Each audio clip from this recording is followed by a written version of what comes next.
Hey everyone, it's Marcus Shapiro, hiking, strength, and conditioning coach from Fit for Trips. Welcome to another episode of the Hike Strong podcast. I've been a fitness partner with Thomson Safaris since 2009. So when I finally got the chance to interview someone from their team, I didn't waste time on the usual fluff. No best time to go, no how high is the mountain, and no softball questions to promote their brand. We went straight to the real issue that every Kilimanjaro trekker talks about, and that is altitude. I have deep respect for Carolyn Hardy, Senior Safari and Kilimanjaro Consultant at Thomson Safaris, not just because she's encouraged thousands of people to take a shot at the summit, but because she wasn't afraid to go there. A lot of tour operators avoid talking too much about altitude sickness for fear of scaring off bookings, but not Carolyn. She leans into it, and I respect that. So this episode goes deep into altitude sickness, what it feels like, how the guides manage it, and why you shouldn't let it stop you. Because here's the truth. There isn't a single company that can promise you won't feel it. And if someone does, don't book with them. Nearly everyone experiences something, whether it's a headache, nausea, or just a loss of appetite. That's why choosing a team with real experience matters. Carolyn shares her own intense altitude experience and explains how Thomson's world-class guides monitor, support, and adapt to give every trekker the best chance of reaching the summit. If you physically prepare for the trek, their guides will take care of the rest, and they will get you to the top. Now, we also break down 4 different routes to the summit, including who each one is best suited for based on budget, experience, scenery, solitude, and even knee concerns. So if you're not sure which route is right for you, you will be by the end of this episode. Enjoy my conversation with Carolyn. Hi, Carolyn. How are you? I'm good, Marcus. How are you? It's good to see you. I'm so grateful for your time. Thank you. Yeah, of course. Thanks for having me. Sure. So I'm going to tell a very quick anecdote. Fit for Trips and Thomson has had a relationship since 2009. It makes them near and dear to my heart. They were the flagship company that when I launched fitfortrips.com, they were the first to launch with me. I went to an Adventure Travel Trade Association conference, which those are amazing. And it was back in like 2007, and I met Ina, and I didn't have a website or anything. I pitched my idea. I said, I think there could be a better solution for having people train for their adventures and their hikes. Since there's not really a good solution, there was like 1 or 2 companies at the time doing it. And she almost begged me. You can ask her yourself. I don't know if she'll remember. She's like, please do it. Please do it. So anyway, I had software developed, blah, blah, blah, blah, blah, whatever. And so we've been going strong ever since. And so I'm grateful for that. We love this partnership because it's so helpful for our guests. So how many years ago, but we're excited that it's still happening. Well, good. Well, I'm grateful. Thank you. Okay, so let's do this. We're just going to address the elephant in the room like right away, okay? Sure. So we're going to talk about altitude sickness, okay? But I want the listeners to listen very closely, okay? Don't be intimidated, because by the end of this episode, you'll feel much more confident about this topic and hopefully come away optimistic and excited about booking your Kilimanjaro trek, especially if it's with Thomson. So let's kick things off with Carolyn, with your experience with high altitude sickness and how the guides supported you during your successful summit. Yes. So I trekked back in October 2019. I was completely new to any type of trekking. I was not a hiker. I'm not an outdoors girl. I live at sea level. So I really had no experience with any of this. And so went into it just excited to see kind of how far I could get. And I did encounter really bad altitude sickness about 2 to 3 days into the trek. Right when we were on the Shira Plateau, I did our 9-day Western Approach trek. So there's still quite a ways to go. When I started feeling symptoms, I am not shy about what that entailed. There was a lot of nausea, a lot of vomiting, a lot of diarrhea, all kinds of fun stuff. And so I really kind of thought that as soon as I had started showing some type of symptom of altitude sickness, that would be the end. And the guides would tell me that I had to turn around. So I was sitting there in my tent feeling really, really awful and just thinking, wow, this is so embarrassing. I'm going to have to turn around and go right home. I haven't even made it that far. But the guides do a really phenomenal job of assessing what your symptoms are and knowing how severe your cases actually are and whether or not it's safe for you to continue with some treatment for those symptoms. So the guides came to my tent in the middle of the night and were able to let me know, take some of this for nausea and take take some of this for the diarrhea. They had the cooks and the waiters wake up and make me some warm water for me so that I could have something that was a little bit less harsh on my stomach. They made sure that I had electrolytes so that I was getting replenished from everything that I was losing. So they really, in the middle of the night, put me in front of themselves and were able to guide me through that process, because otherwise I was just going to probably sit there in a ball and have no idea what to do with myself. Even the next morning after I woke up, everyone was checking on me. Everyone was incredibly supportive. Again, the guides had the chefs and the waiters make me special tea and toast and things that were gentler on my stomach so that I could replenish so much of what I was losing. And then that day, they, of course, were checking in with me to see if I wanted to continue going. And I didn't want to give up yet. I'm not a quitter. And so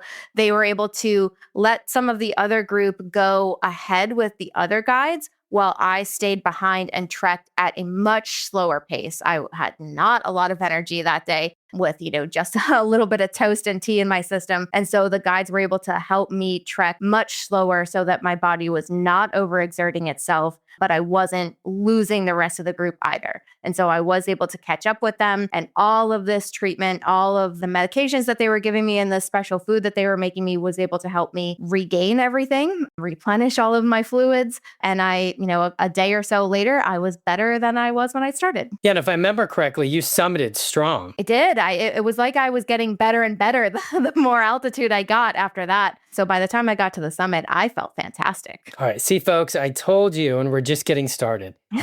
You're going to feel optimistic. So let's do this. So let's segue into the success rates for each route with Thomson Safaris. Sure. Or as a whole. I'm not sure how you break it down. And if appropriate, the average rate of success across the industry as a whole. Yeah, the average rate across the industry as a whole is really low. I believe the most recent statistic I heard was something like 50%. But with Thomson, across our treks, it's going to be closer to 98%. The shorter routes, we have a 6-day one, that's going to be about 96%. We have a 7-day, that's going to be about 95%.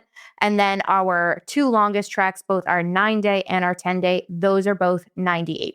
So with Thomson, you really are setting yourself up for a much higher chance of success than whatever the industry standard is. Okay, so let's just give away the punchline right now. So why is the summit success rate so high? So if I were to glean from the last conversation we had, it's the guides. Okay, that's what I gleaned from. Now, especially the Thomson guides. So we'll get into their qualifications, hierarchy, training, and job roles later. But for now, let's talk about what really sets them apart, which sounds like their intuition and, just how well they can read the clients and the trekkers. And I'll let you talk about that. So it seems like the guides are the secret sauce behind so many of the successful summits. So I'm just going to kind of let you riff on that. Yeah, there's obviously a lot that goes into it, but the guides are always the number one thing that I talk about. And it turns out that that's the number one thing that the guests end up talking about when they come back from their trek. Obviously, everyone's excited that they made it to the summit, but what they come back talking about is how important the guides were to that whole adventure. And so yes, of course, they have a lot of qualifications, wilderness first responder and quite a lot of training and all of that.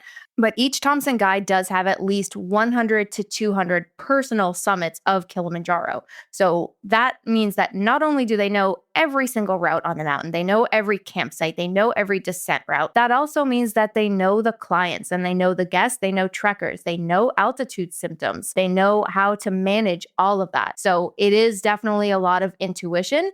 But it's also just, there's a lot of time and work and effort and experience that has gone into everything that they know to help you get to where you need to go. Okay. Give me some anecdotes. Well, not so much anecdotes. I just remember when we were talking, you were talking about the guides. They just they have this intuition. They just know when you need water or when you need a electrolytes or when you might need a stack or when to stop. Just talk to me about that. I don't know how they do it. They have a bit of magic in them. You show up and you instantly just feel like you can put all of your trust into these guides. But it really amazed me. I think it was the first morning that we woke up on the mountain. So we had spent our first night there. And we were ready to keep on going. And the guide came in at breakfast and was checking in on us and asking how everyone slept. And so most everyone was like, I slept great. I was plenty warm. I was plenty comfortable. And I was just kind of quiet in the back of the tent. And the guide just looked at me and he went, you were too cold, weren't you? And I was like, yeah, I was. I was shivering all throughout the night. And I don't know how he knew that. I have absolutely no idea. I hadn't mentioned anything to anybody. He just knew because he's done this 300 times. And so he just maybe has an intuition of looking at somebody and knowing what they're feeling, or maybe they're all sorcerers. I don't know. They really do just have this incredible ability to know what you're doing, what you're feeling. They are monitoring everything so closely. So they know what you've drank that day and they know how to push you to drink more. They know what you've eaten. They've watched what you ate. They know how to push you to eat more. And so they really are just keeping a super close eye on every single detail. And I don't know how they do it. Okay, that's really cool. All right, let's do this. I want you to compare the easiest route you offer with the most challenging one. So let's start with the easiest, particularly in terms of talk about it from an altitude acclimatization standpoint. So I really like how that last time we talked that you explained what people can expect to feel each day of the trip. Mm-hmm.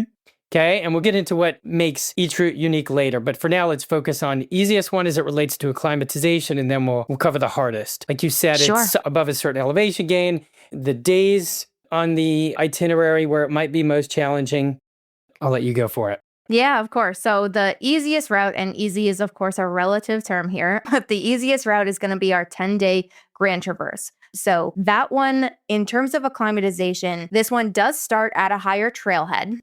But that then allows guests to spend quite a bit of time in between about 11,000 feet and 14,000 feet. That does tend to be when I find most guests find some trouble with altitude. That's maybe when it starts to hit them the most, regardless of if they're coming from sea level or if they're coming from Utah, Colorado, wherever. And so instead of spending maybe just 1 or 2 days going through 11,000 to 14,000, the Grand Traverse has them spending about 5 days in that zone. So you're really letting your body adjust to that kind of difficult part of the trek for quite a bit of time before you then start to head above 14,000 feet and closer to the summit. So that definitely lets your body have plenty more time to get used to it. All right. So you had mentioned tell me about the days. You said, generally speaking, there are certain days when you might start to get some altitude symptoms, but then they're likely to disappear by a certain time. And, sometimes people have trouble on summit day, but maybe not early. But let's talk about the early, because that's generally what people expect. What days, and then when does it usually start to clear up? Yeah, I would expect, and of course, this is going to be different for everybody, but I would expect that on the Grand Traverse, people might start to feel their first symptoms of altitude sickness, maybe night 2 or day 3, because that is when they're going to first be getting to almost 14,000 feet. They're going to be at like 13,700 or so. So I would expect night 2 might start to feel a bit more difficult. And then again, that morning. But then later in that day, you're going to descend again. And so you're going to go back down to, maybe 12,000 feet, and lower 13,000s. And then you're sleeping down at those elevations. And then you're going even lower and you're sleeping another night at like 11,000 feet. So I would say you're first going to probably feel that again on night 2 into day 3. And then it might start to feel better night 3 into day 4 and the following days as you continue to spend time in those areas. And then you'd probably start to feel it again as you're heading into day 7, getting closer to the summit. Okay, makes sense. All right, let's talk about, and as a caveat here, some people don't feel anything. Correct. Yeah. Those are the lucky ones, sure. I think that's the important thing to stress. This doesn't mean you're going to feel anything. Nope. This just means that if you do, you've got a 98% success summit rate, generally speaking. So either way, if you have the right mental attitude, you're gonna successfully summit. So I just want to keep stressing the optimism here. Yes, of course. Yeah. And it may not hit everybody, like you said. It may not hit some people until they actually get to the summit and you're standing there right at the sign. Some people might feel it on day 2 and then day 5 and then day 7. Some people might feel it the entire time.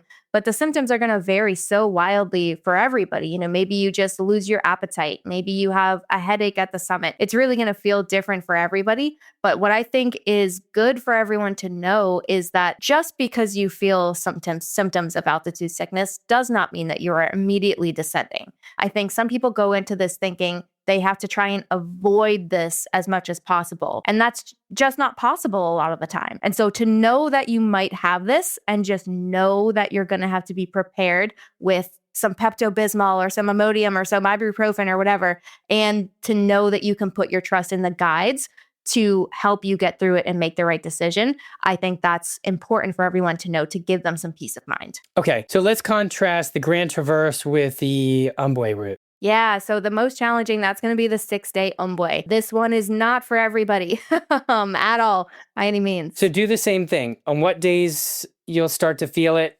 Talk about how long you're in each of those altitude zones, so that way people can compare and contrast. Yeah, of course. It's a little bit harder with the Umbwe because you're only ascending for 4 days compared to the Grand Traverse. You're spending 8 days making your way up to the summit. The Umbwe does not give you much time at all. You're only on your way up for 4 days total. So I would say maybe some people would probably start to feel this around, again, night 2 into day 3. Your first night, you're still sleeping below 10,000 feet. So that probably isn't going to be where people start to feel something. But maybe once they get to night 2, that's closer to about 13,000. So maybe that's where they would start to feel it. And again, then night 3, you're a little bit above 13,000. So somewhere in there might be where you start to feel those first symptoms. But you are gaining a ton of altitude in a very short amount of time on this one. So even if you feel it on day 2, it may not subside on day 3. You may just be feeling that all the way up to the summit because you're just not giving yourself a lot of time in between to adjust.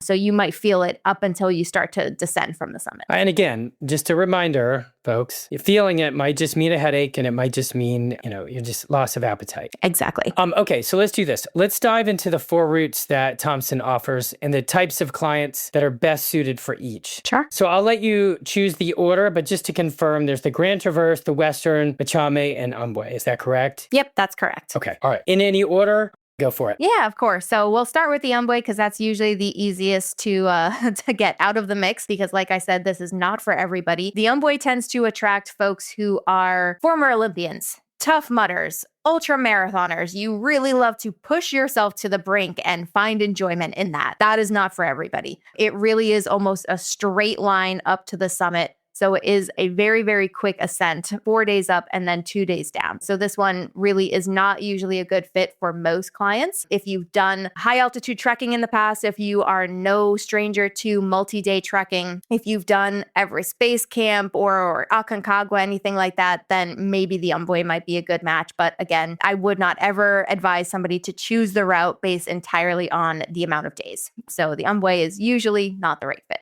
Then we go up to the Machame. That one is 7 days. So if you are strapped for time and really need to do this in as quickly window as possible, but the Umbwe doesn't sound like it's for you, then the Machame might be a better fit. That 1 extra day is still more acclimatization time, so you're still giving your body that much more of a chance to get there. So that would be a benefit. The Machame we do structure as our budget-friendly option, though. So this one does usually have lower park permit fees from Kilimanjaro, and so it does usually have a lot of other people on it. So it can be a little bit more crowded, not necessarily going to be for everybody. Some people want to avoid the crowds as much as possible. And then this one does usually have lower weight limits on your duffel bags. So you do have to be much more strategic about your packing. You can't necessarily bring a new pair of clothes every day. So again, that's not for everybody. I also don't always recommend the Machame because this one has a nighttime summit bid. So that means you are waking up at like 11 o'clock at night to head to the summit. So you have barely rested.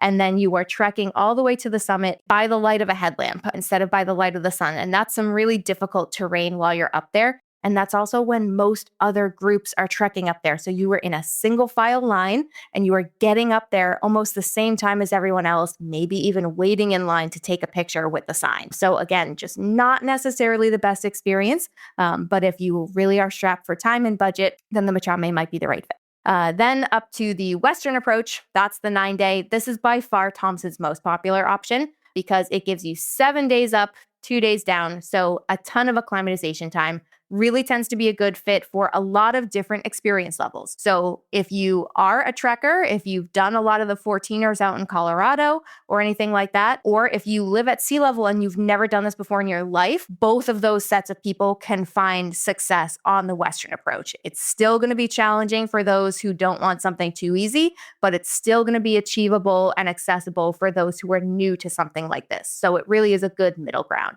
I also love the Western approach because it does tend to be less crowded than some of the other routes. It's really beautiful because it ascends through all 5 different climate zones. So you want to enjoy your time while you're up there too.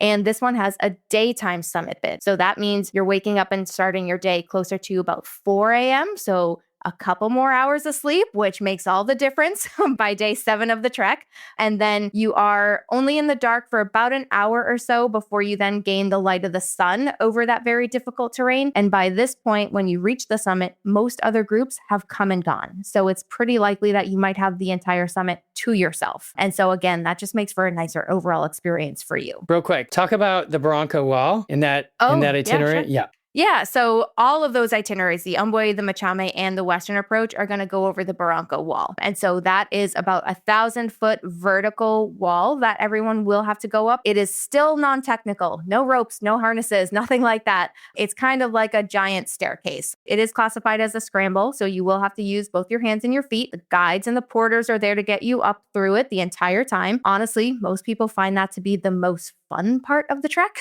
because it actually feels like you are climbing a mountain as you're using your hands and grabbing onto the different rocks. It is not something to be super intimidated by because anybody really can get up it. But I do find that if somebody has really, really difficult problems with their knees in particular, then they might want to avoid something like that. A lot of folks do approach me saying, I really am afraid of my knees and having to do anything like stairs. And the Barranco Wall might cause some problems there. So enter the Grand Traverse. That's our 10-day trek. And so this one goes on a completely different side of the mountain. This one's going to go over the northern side. And so this one skips over the Barranco Wall. So if anyone does have that concern about knee problems, the Grand Traverse is a great option. It's a much more gradual approach, meaning that it spends a lot more time on more flat ground, I would say, rather than those rock scrambles. Easier, like I said earlier, is a relative term here. It's still going to be a challenge. You're still walking over rocks. You're still walking over uneven terrain, but you are giving yourself 8 days to ascend and then 2 days to descend. This one, just like with the Western approach, has the daytime summit bit. So you still get all those benefits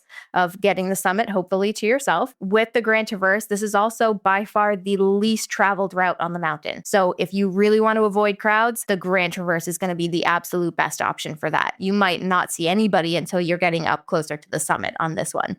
It's also got some great views because it's on the northern side of the mountain. You might be able to look over into Kenya on the other side of the border there.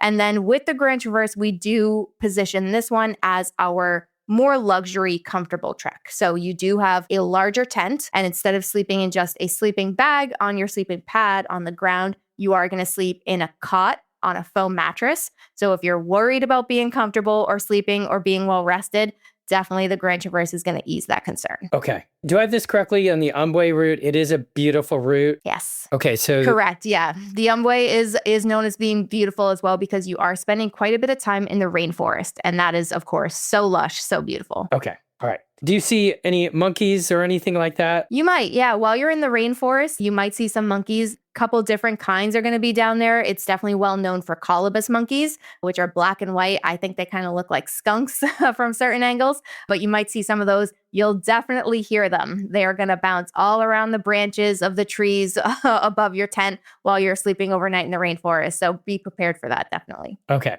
All right. Let's segue into Diamox. Sure. So you're no doctor. I'm no doctor. So everyone has to talk to their own. But correct. Let's talk about your view on it and how the guides are involved in the process. I thought that was also very comforting as well. Yeah, of course. So again, yeah, definitely everyone should talk to their own doctor. Personally, I did get a prescription for Diamox for my trek. For the rest of the Thomson guests, I would say the majority, if not all, probably get a prescription for it before their trek. Whether or not they end up taking it while they're up there, I don't necessarily know. Not everyone comes back and tells us all of the nitty-gritty details.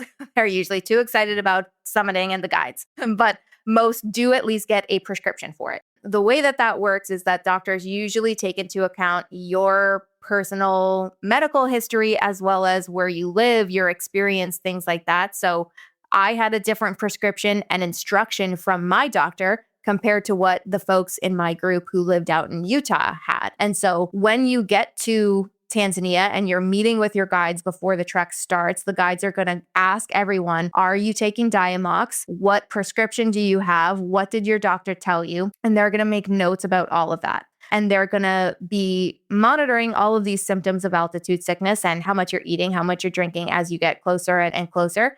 And if you do start to feel some type of illness, whatever that may be, the guides are going to know to ask certain questions. Did you take your Diamox today? Or have you started or not started your Diamox yet? Are you still taking your malaria medications, for example? Sometimes those things like your malaria meds don't mix well with your Diamox. And so the guides have known that. They have seen that hundreds of times. And so they might be able to be there and advise, if you haven't taken your Diamox, I want you to start taking that today. And if you are still taking malaria, maybe stop that today because that's going to ease that stomach ache that you're having or something like that. So they do have quite a bit of experience. Again, they're not doctors either, but they do have quite a bit of training with these outdoor adventures. And they have all of that experience so that they can help you make those decisions while you're on the mountain. Okay, very cool.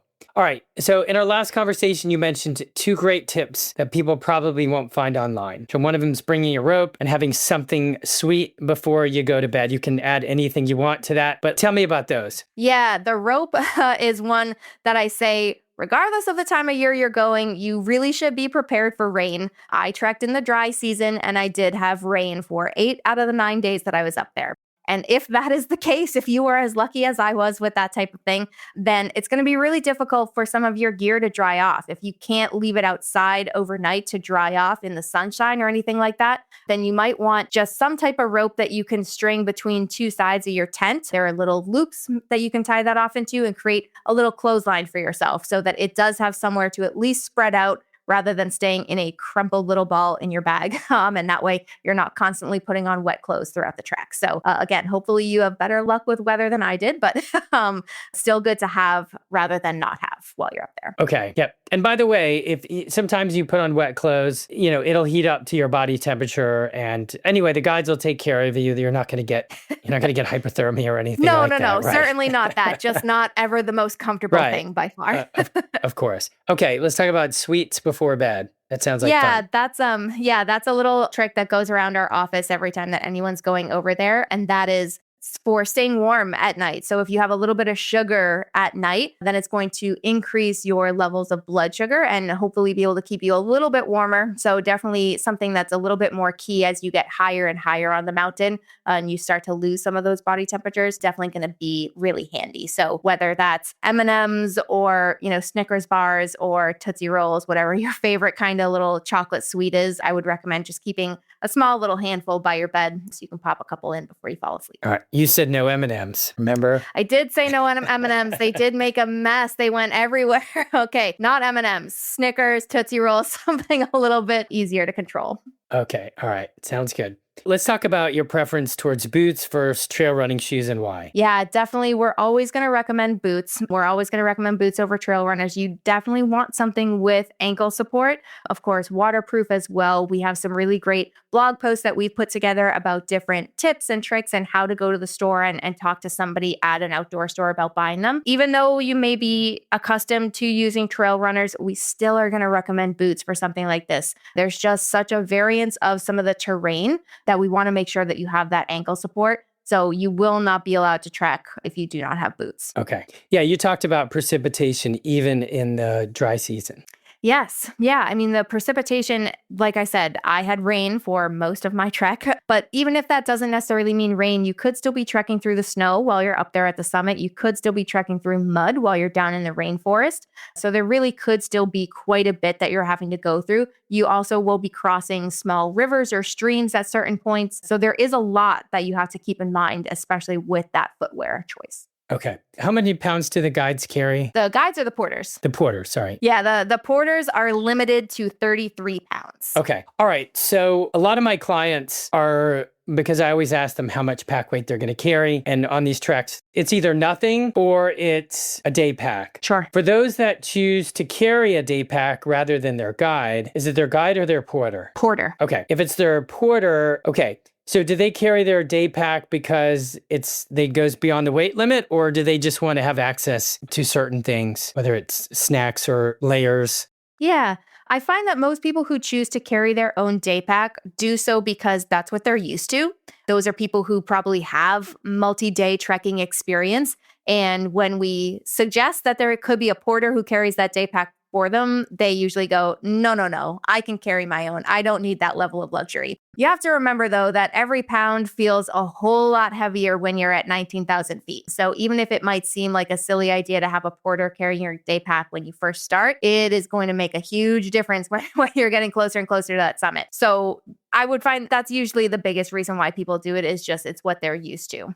Definitely folks who don't have as much experience are usually the first that go for the option of having the porter carry it for them.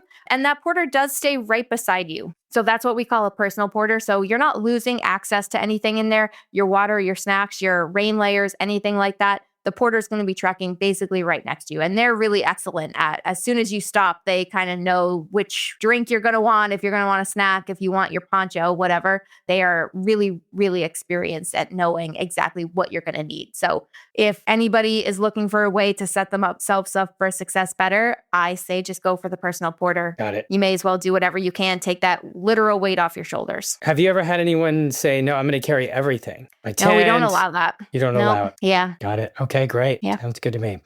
Okay, so let's take this even further to make people more confident about their chances of summit success. So I thought it was interesting to talk about the guide hierarchy, kind of the different roles, what they're called, how they're trained, how long it takes to become truly competent as a head guide. I'll let you just kind of riff on that. Yeah, of course. So most of our guides, I don't want to say necessarily 100%, but most of our guides start as porters. That's how they get into it. That's sort of the entry level job. And within the porters, there are quite a few different jobs that they can work up to. So there's just sort of a general porter, but then they work their way up to maybe the toilet porters. We do have those personal private toilet tents on there. That requires additional training because you have to know exactly how to dispose of, human waste without causing any types of illnesses or sicknesses or anything like that. So that usually does involve having a higher level of English comprehension and being able to go through some of those trainings. Then there are camp managers with the porters. Those are kind of the porter liaisons with the guides,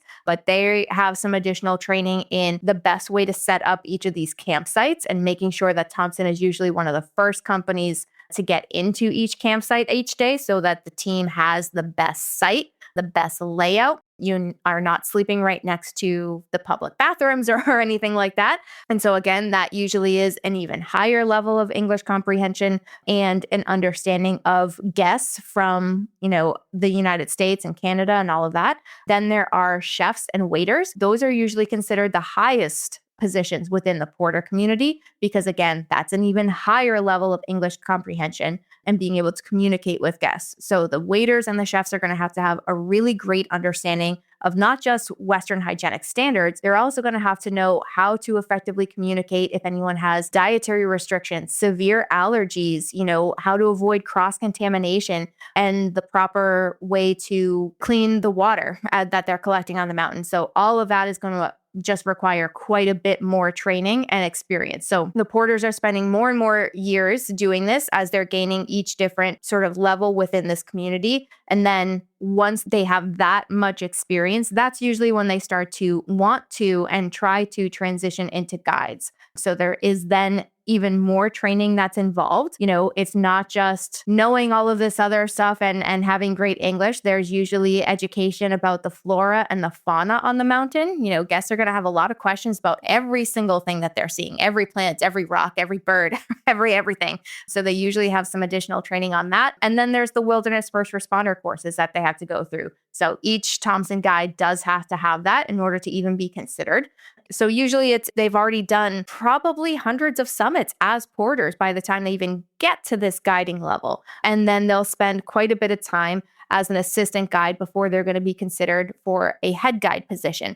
And that's sometimes going to be based on experience, but sometimes it's going to be based on just who's going to make a great head guide, because not just do you have to know all of this, but you also have to be one of those guys who has that incredible intuition, to look at somebody and go, you were too cold last night, weren't you? And to be able to keep everybody calm on the mountain and trusting in you, but also motivated, but also know when to bring in a serious conversation about maybe it's time to descend for your altitude sickness symptoms, but also keep it light so that everyone's having a good time. It's a really, really difficult balance to strike. So it's not going to be right for everybody. So there really is a lot that goes into getting somebody up to the point of being an assistant guide or head guide. Okay, let's talk about safety. Sure. You mentioned the equipment that you guys bring up the entire way. Talk to me about that. Yeah, Thomson has more safety equipment on the mountain than any other company out there, period. So that is everything from rigid litters and gamma bags to portable AEDs and emergency oxygen. Obviously, first aid kits and all of that great stuff as well. That goes on every single trek. So it doesn't just stay in our office so that we can list it out on our website. That goes on every trek. We do have a dedicated porter that's going to be carrying that equipment, checking it daily. All the guides have training on that to make sure that they know how to use it. And often there's a lot of companies that come over to the Thomson treks on the mountain because they know that we have that even if they don't. So if they've got a client that's in a dire situation, they usually know that they can come over and rely on Thomson to make sure that they have what their client needs. We do have really strict guidelines for how much of that equipment has to go on depending on the size of the group, so that there's definitely always going to be enough oxygen if multiple people need to descend in an emergency situation like that. So that all does add to the cost of the trek, of course, but that is just someplace that we are absolutely never going to cut a corner because we would rather have that and not need it than need it and not have it. Okay. Talk to me about the humanitarian issue and how well you take care of your guides. And there's an organization, I can't remember it. Anyway, you know what I'm talking about. Go for it. Yeah, of course. Yeah, that's the porters. So the porters on the mountain, unfortunately, there's a huge, huge problem where they are just grossly mistreated by so many operators out there. And so Thomson is one of the leading members of KPAP. That is the Kilimanjaro Porters Assistance Project. And so that is an organization that sets some minimum standards for how porters are to be treated. So minimum wages, maximum weight allowances that they can carry, things like that. Just real kind of basic guidelines for how humans are to be treated. Beyond those guidelines, the very minimum standards, Thomson really is one of the companies that has the highest compensation packages for the porters out there. So that includes all-weather climbing uniforms and gear that they're given, meals and medical treatment on the mountain while they're up there. These seem like really basic things, but there are companies out there who don't feed their porters 3 meals a day or any meals a day while they're up there. There are companies out there who don't give their porters someplace to sleep at night when they're up there. There are some who overload their porters with too much weight to carry. And these guys are running up there in jeans and sandals type of situation. So that's just really not the way that anybody should be treated, especially not these guys who are working. And I shouldn't say guys because there are women porters as well. These people who are working so hard to get you and all of your stuff up there really deserve better treatment than that, as does any human. So Thomson has worked really closely with KPAP to not just meet these standards, but exceed them as well. We've also set up direct deposit bank accounts for all the porters so that any grafting or stealing of their wages or their tips can be avoided as well. We've worked with KPAP and the porters themselves to arrange a really transparent tipping ceremony and policy so that nothing is hidden or secret from them. Everyone's getting exactly what they are owed without any type of sneaky business in there. So that, again, is definitely a huge thing that adds to the cost. But when you see how hard everybody is working to get you up there, you're just going to know that that is not someplace that a corner should be cut. Okay, I think you've covered everything that, would give somebody the confidence to certainly hire Thomson for the best chances of a successful summit. Just talk to the person where the budget's just a little bit of a stretch and they're deliberating between a company that's more affordable, but may not have, I wouldn't even call it amenities. I mean, just really the safety standards and quality guides. I mean, no matter what, even if you're looking at a company that is a little bit more budget friendly than Thomson, still remember that you are spending a lot of money to get all the way over there to do this. It's not just the cost of the trek itself. It's also the flights. It's also going to be the tips, your visa, your visits to the travel doctor. You're spending a lot of money. You're also spending a lot of time in preparation. You're doing all this training to get yourself in the proper shape. And this is usually something that you've thought about and dreamed about for a while. So if you're putting all of that into it, you really want to make sure that you're setting yourself up the best you can for success. And so I would hate for somebody to have a thought or regret while they're up there that maybe they didn't go with the right company who, maybe you're with somebody who's not giving you 3 hot meals a day. They're giving you 1 hot meal and 2 cold ones. Maybe you thought it was worth it to, meet your budget to cut out a day and do something shorter, but now you're doing the nighttime summit bid and you're exhausted and you can't see what you're doing in the dark and you're behind 100 other people in line. All of these things are really going to affect what you're doing up there. And God forbid something actually happens and you do have to descend, or you do need medical assistance while you're up there. Do you really want to be with a company that has to come to Thomson to get the equipment and the safety to be able to treat what it is going on there, or come to Thomson and ask, hey, can we borrow your satellite phone because we don't have one and we need to call for a helicopter evacuation? Do you really want to be in that kind of situation? Or do you maybe just want to save up for a little bit longer to be able to do something that costs a little bit more, but know for sure that you are going to be in the best hands and have that 98% chance of making it to the summit? Yeah, sounds great. Let's kind of last thing, let's just talk about training for a moment. Sure.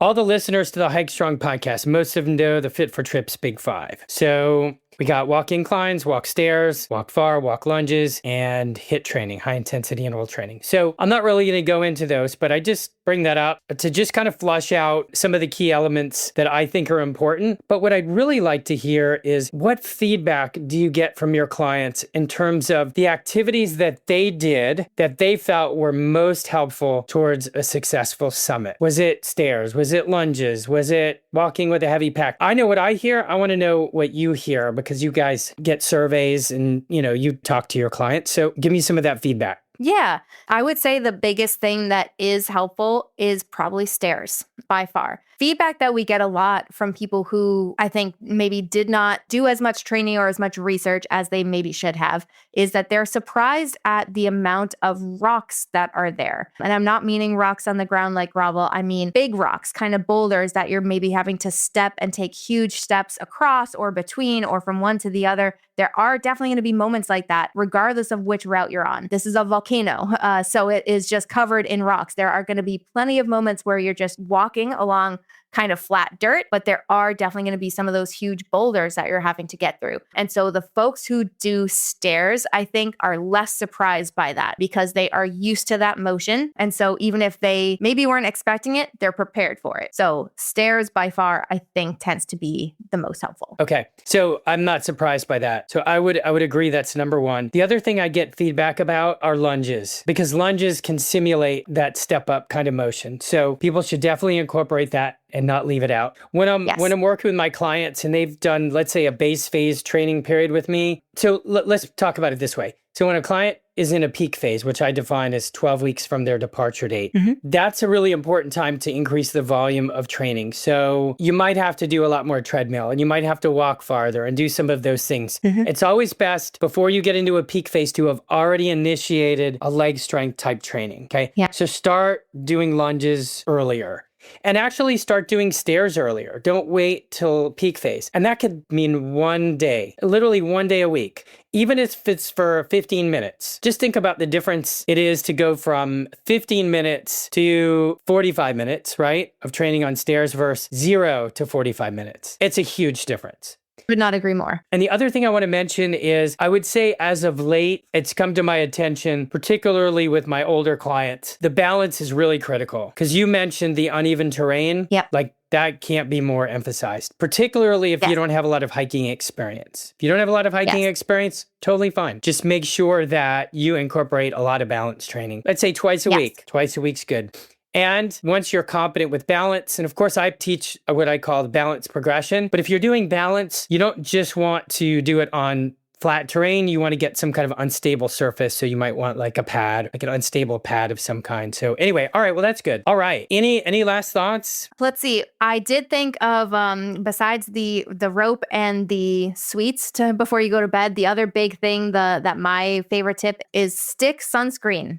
I recommended this to someone just the other day. So Obviously, you want to bring the liquid SPF too. You are on the equator and you are going up all the way to 19,000 feet. So that sun is no joke whatsoever. But it's really helpful to apply the liquid sunscreen while you're in your tent before you leave in the morning and start trekking. But especially on summit day, having really easy to reach either in your day pack or your fanny pack or something, a stick sunscreen so that you can just reapply throughout the day without having to take off your gloves because you're going to be cold. You're not going to want to take off your gloves every time that you stop to put that liquid in your hands and reapply it. You can be hydrating with one hand and applying stick sunscreen with the other. So that was my big takeaway that I have passed on to everybody else that I know. Okay. Well, that was amazing. If somebody after listening to that is not more optimistic about their summit chances, I don't know what else. We could have lied, but why would we do that?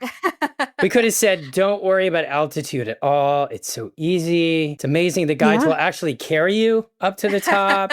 But we can't do that. So look, folks listening to this, I hope you'll put it on your bucket list. Put on your bucket list. Definitely give Thomson a call. Look, I don't want to make this a pitch. You guys are just near and dear to my heart.